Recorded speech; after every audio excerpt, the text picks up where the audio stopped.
se mostró muy vehemente, yo diría que indignado, por esta nueva propuesta que presenta el magistrado Luis María Aguilar sobre la detención de oficio, la detención oficiosa. Y la prisión preventiva oficiosa. Exacto. Adri, ¿tenemos por ahí la reacción del presidente a esto?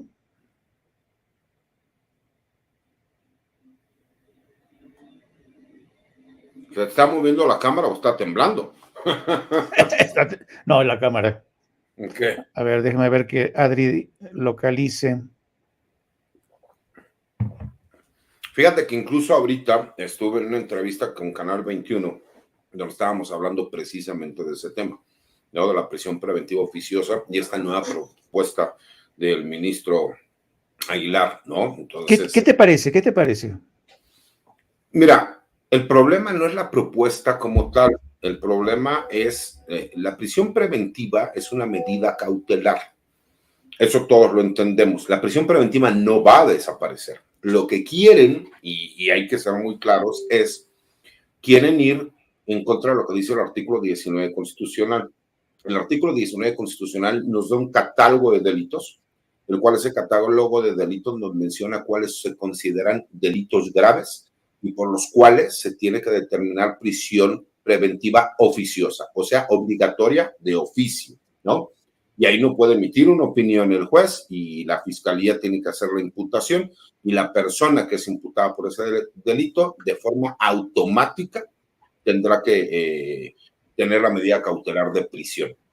Y ellos lo que manifiestan, o la propuesta del ministro lo que manifiesta es que el juez tendría que determinar cuáles son los elementos que ofrece la fiscalía para que también las fiscalías hagan su trabajo y no nada más hagan imputaciones porque sí, en donde demuestre que efectivamente existe un mínimo probatorio de datos y medios de prueba, ¿no? Las famosas pruebas, pero ahora con el nuevo sistema, en la parte técnica de cómo se le denomina, para ver si hay elementos y que esta persona realmente necesite pasar la medida cautelar de prisión preventiva.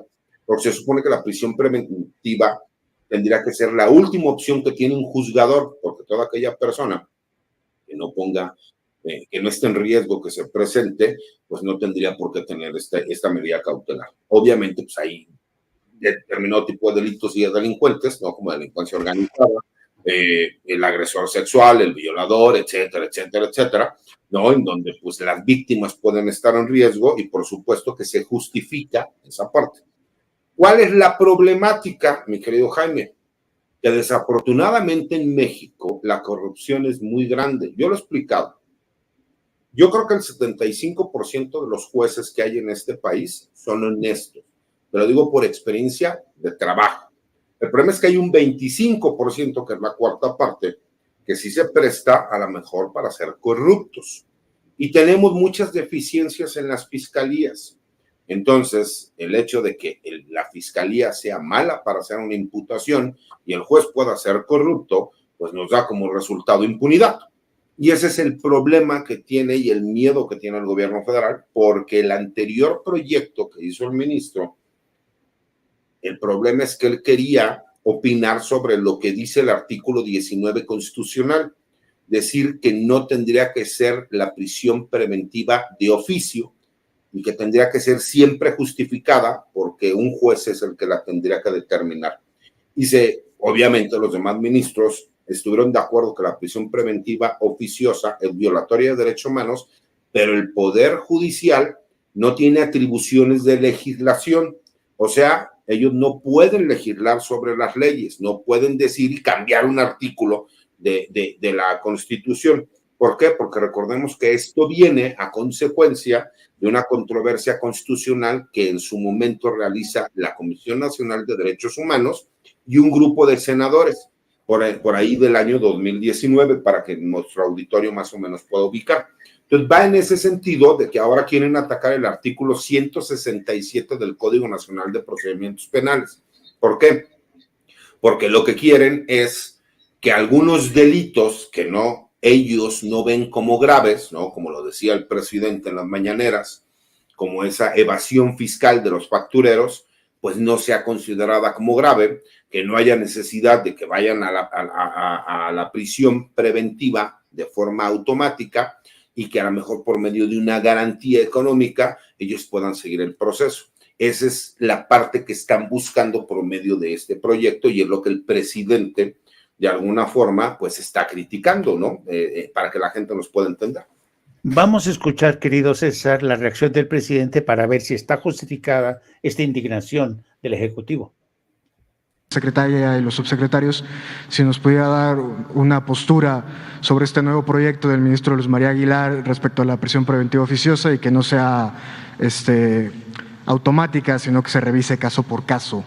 Pues yo no estoy de acuerdo con eso. Desde luego somos respetuosos de lo que decida la Suprema Corte, pero miren lo que están proponiendo, que los factureros puedan salir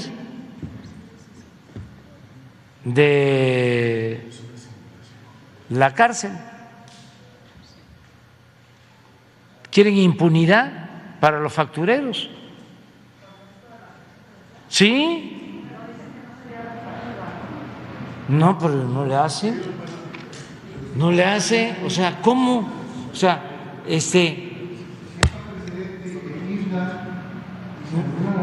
pues sí. La Corte otra vez. Sí. Pero además, de veras, es vergonzoso. ¿Cómo proteger a delincuentes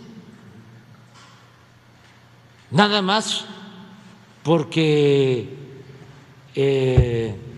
son potentados o de cuello blanco? ¿Qué no tienen otras cosas que hacer? ¿Qué no hace falta que haya justicia para el pobre? ¿Por qué solo están dedicados a proteger a los potentados y además corruptos? Nos costó muchísimo el que se tipificara como delito este tipo de defraudación fiscal. Era vergonzoso lo que sucedía, si hasta han quedado sin castigo quienes se dedicaban a promover la evasión fiscal, despachos fiscales con facturas falsas, haciendo transacciones millonarias, ofreciendo, tú tienes que pagar tanto a la hacienda pública, tienes que pagar 100 millones, pero si me das 1 millón, yo me encargo con facturas falsas de que no pagues. Y eso es lo que quieren ahora, que aceptemos. Y lo envuelven, ¿no?, en el lenguaje leguleyo de decir no a la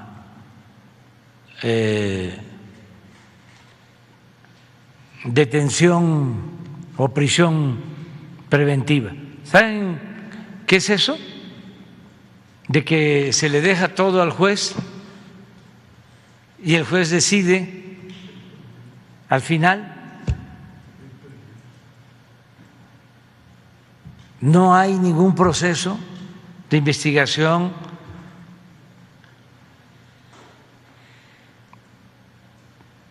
Qué bien que me tocaste ese tema, porque hasta me sorprendí cuando me lo dijeron. Pues ahí tienes, César, lo que tú decías. Puede ser que una inmensa mayoría de jueces sean honestos, pero siempre hay un porcentaje que se convierte en un resquicio, que siempre va a aprovechar quien tenga más recursos, mejores abogados, y generalmente los que tienen más recursos y más abogados, pues son los machuchones, como dice el presidente. Pero fíjate, Jaime, lo más curioso es lo que yo les decía, se supone que los jueces te tocan por turno, ¿no? Llega tu asunto y el juez que le corresponde al siguiente, haz de cuenta, es al que le toca. Y curiosamente, cuando están buscando jueces de consigna, siempre les toca a los mismos jueces, ¿no? O sea, aquellos que sí son corruptos y que sí le entran a hacer negocio y todo lo demás, son los que les tocan ese tipo de asuntos. Y yo no creo en las coincidencias, ¿no? Yo te voy a ser muy honesto, Jaime. Yo no estoy de acuerdo en la prisión preventiva oficiosa como tal. Sí. Por cuestión, porque desafortunadamente he visto a muchísimas personas inocentes que tienen que llevar sus procesos en prisión y que después de 1 o 2 años, aunque este sistema supone que no es así, pero como uno tiene que tratar de fomentar, llevar los datos de prueba y los medios de prueba para desahogarlos, puedes demostrar la inocencia de tu representado o de tu cliente. Y entonces salen con un, ay, usted disculpe, ¿no? Desafortunadamente. ¿Cuál es el problema de las leyes y por qué es tan importante que no exista corrupción? Porque es como las leyes de lavado de dinero. Los grupos criminales, ellos de todas maneras lavan en escala internacional miles de millones de pesos y de dólares, pero la gente como nosotros, que un día se nos ocurrió vender nuestro carro, ir a depositarlo en efectivo, porque te dieron más de 100,000 pesos, entonces ya nos metimos en una bronca porque depositamos 100,000 pesos en efectivo, ¿no? Es lo que yo le explicaba. Las leyes deberían de ser parejas. Entiendo la molestia del señor presidente, porque yo lo he visto y lo he vivido, ¿no? Como se lo he dicho a mucha gente. Todos hemos conocido a alguien que empezó vendiendo facturas y ahora tiene casa en el extranjero y es multimillonario y no hace nada. Dices, oye, mi cabrón, pues le está robando y me está robando a mí, porque al tú vender facturas para que no paguen impuestos, pues a los que sí pagamos impuestos nos está robando porque nosotros sí cumplimos con nuestras obligaciones. Y entiendo al señor presidente, ¿cuál es el problema de nuestro sistema? Pues que de repente terminan pagando muchos justos por pecadores, ¿no? Y los que sí son unos corruptos son los que se benefician de este tipo de beneficios y la gente de a pie no se podría beneficiar porque entonces necesita que un abogado lo haga valer, porque desafortunadamente la defensoría de oficio está rebasada, tienen muchísimo más asuntos de los que pueden defender, los mismos fiscales lo hacen como una cuestión de trabajo, no les interesa saber si son inocentes o no, porque desafortunadamente por medio de circulares les quitan todas las atribuciones que tienen y tú tienes que acusar a fuerzas y aunque veas que no hay un delito, tú ahí ves cómo le haces, pero se lo terminas imputando. Y esa es la realidad de nuestro país, desafortunadamente, mi querido Jaime. Fíjate que es interesante todo, y a mí me encanta platicar contigo de este tema, es porque, pues claro, tú eres un abogado, ¿no? Eres un experto en el tema, pero yo también coincido porque muchas veces este tipo de temas, en un mundo ideal, pues claro, en un mundo ideal sería fascinante que todos los magistrados fueran honestos, que se respetaran las leyes tal cual, ¿no? Pero desafortunadamente no vivimos en un mundo ideal, ¿no? Y claro, muchas veces pagamos justos por pecadores, como tú bien dices, porque tenemos un sistema legal excesivamente punitivo, ¿no? Punitivo que a todos, de repente todos nos convertimos en sospechosos habituales, ¿no? Si, como tú dices, vendes un automóvil, te dieron 100,000, lo depositas, pues, ¿de dónde salió esto? ¿No? A ver, señor, usted está lavando dinero, ¿qué pasa? Y a mí me pasaba mucho tiempo, querido César, que cuando yo vivía en el extranjero, cuando era corresponsal y tenía que mandar dinero para México, a veces me veía obligado a mandar para pagar mis impuestos, y mandaba gran cantidad de dólares. Y sabes, me tuvieron que visitar, hacer me tuvieron que auditar para ver si yo estaba lavando dinero. En fin, digo, no, señor, pues yo soy una persona normal, me gano esto, tengo que pagar impuestos en México, tengo que pagar colegiaturas de las escuelas de mis hijos, pero claro, y se van contra nosotros porque nos tratan como sospechosos habituales. Digo, ojalá no tuviéramos que llegar a esto. Yo te entiendo perfectamente como abogado, y yo entiendo porque hay efectivamente, muchos casos de gente que luego se la pasan ahí en el calabozo durante años, ¿no? pero desafortunadamente nos encontramos ante este tipo de argucias, legaloides, que Sí, hay mucho abogado del diablo gandaya que utiliza, ¿no? Desafortunadamente esto para ayudar a una bola de delincuentes. Y ese es el problema, que desafortunadamente lo mejor sería eso, que nosotros tuviéramos jueces exageradamente honestos, próvidos, ¿no? Conocedores de las leyes, que tuviéramos grandes fiscalías, que tuviéramos excelentes agentes del Ministerio Público y que tuviéramos grandes defensores que fueran honestos y vieran realmente por sus clientes. Desafortunadamente no es así. Y esa es la gran problemática que tenemos, por lo cual el gobierno dice, es que no le podemos dar la facultad a los jueces ni a los fiscales de que hagan las imputaciones, porque conociéndoles van a ser, y bien lo dijo el presidente, una persona que va por evasión fiscal o por un robo patrimonial, ¿no? Un fraude de 100, 200 millones de pesos, pues supongamos que a lo mejor uno la arregla con uno, pero la arregla con 10 o con 20, pues ya tiene una gran ganancia, ¿estás de acuerdo, mi querido Jaime? Sí. Y desafortunadamente hay mucha gente que se presta. Entonces, yo, porque a mí me ha tocado al revés, ¿no? Es cierto, yo cobro bien por el trabajo que yo realizo, la verdad es que yo no me puedo quejar, estoy muy agradecido con Dios, porque he tenido éxito en lo que hago y me pagan muy bien por el trabajo que realizo. Pero yo sí tengo un problema, o sea, a mí no me gusta andarle inventando cosas a mis clientes que no, porque se me hace falta de ética. Si yo llego y les digo, te voy a cobrar $1 y yo me vendí por $1 o les cobré 10 millones de pesos, es lo mismo trabajo que yo tengo que realizar. Hay muchos compañeros que, bueno, les gusta hacerlo de ciertas formas, a mí no me gusta hablar mal de mis colegas, ¿no? Porque hay también grandes colegas que son buenos abogados, pero desafortunadamente nos vamos igual con el ejemplo, nos quedamos con la idea de que aunque hay muchos jueces que son honestos y honorables, nos quedamos con la idea de que el que es corrupto, el que es prepotente, igual con el Ministerio Público, con las fiscalías, pues pasa igual con los abogados, ¿no? Sí creo que queda muy claro que la Suprema Corte de Justicia no puede legislar, por eso no pueden atacar el artículo 19 constitucional, y lo que van a buscar es ir por el 167 del Código Nacional de Procedimientos Penales. Ah, interesante.